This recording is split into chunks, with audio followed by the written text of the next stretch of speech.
We think we're free, we wake up, we choose our clothes, we choose our breakfast cereal. Choices, choices, choices. But is it all an illusion? Are we really in control of our lives, or are we just puppets, dancing to the tune of time? Think about it, our entire lives are dictated by man-made systems of timekeeping. The clock tells us when to wake up, when to work, when to eat, when to sleep. The calendar tells us when to celebrate holidays, when to pay bills, when to take vacations.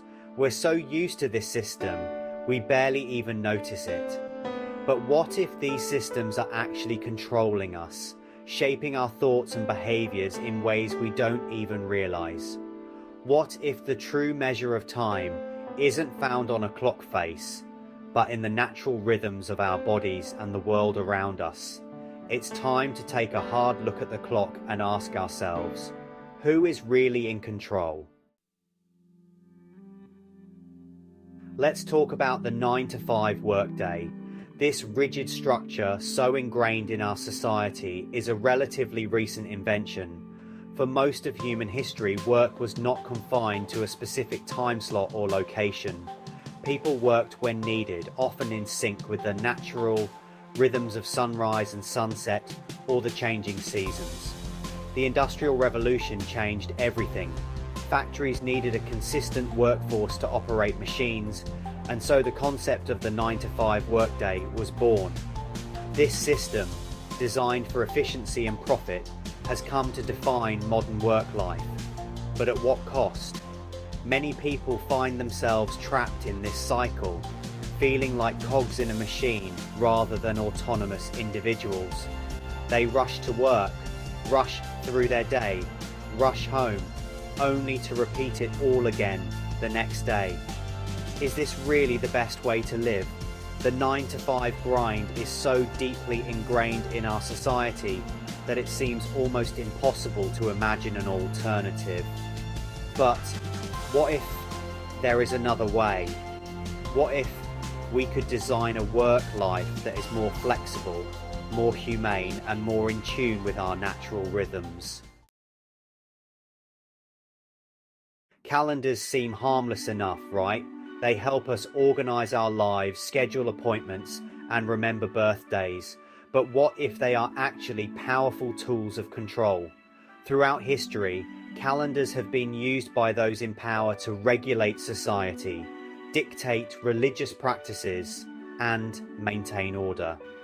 The Gregorian calendar, the one we use today, was imposed by Pope Gregory XIII in 1582. It wasn't just about fixing a few leap year errors.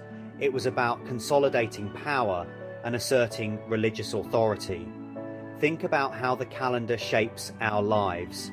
It divides time into artificial units, weeks, months, years, that have no basis in the natural world. This segmentation of time affects our perception of the world and our place in it. We become fixated on deadlines, schedules, and the relentless march of time. But what if we freed ourselves from this rigid system? What if we allowed ourselves to experience time more organically, flowing with the rhythms of nature rather than the dictates of a man-made calendar? The moon and the machine, natural time versus artificial time. There are two kinds of time, natural time and artificial time. Natural time is the time of the sun and the moon, the time of the seasons, the time of our own bodies. It's fluid, cyclical, and ever-changing. Artificial time, on the other hand, is the time of the clock and the calendar. It's linear, rigid, and unforgiving. For millennia, humans lived in sync with natural time. They woke with the sun, slept with the darkness, and marked the passage of time by the cycles of the moon and the seasons. This connection to nature provided a sense of rhythm and balance to their lives. The invention of the clock and the widespread adoption of the Gregorian calendar disrupted this ancient harmony. We became increasingly disconnected from the natural world and more tethered to the artificial rhythms of the clock. This shift has had profound consequences for our health, our well-being, and our relationship with the planet. A brief history of timekeeping. From sundials to atomic clocks.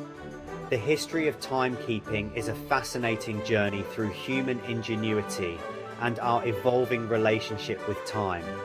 From the earliest sundials to the mind-boggling precision of atomic clocks, we've become increasingly adept at measuring and manipulating time.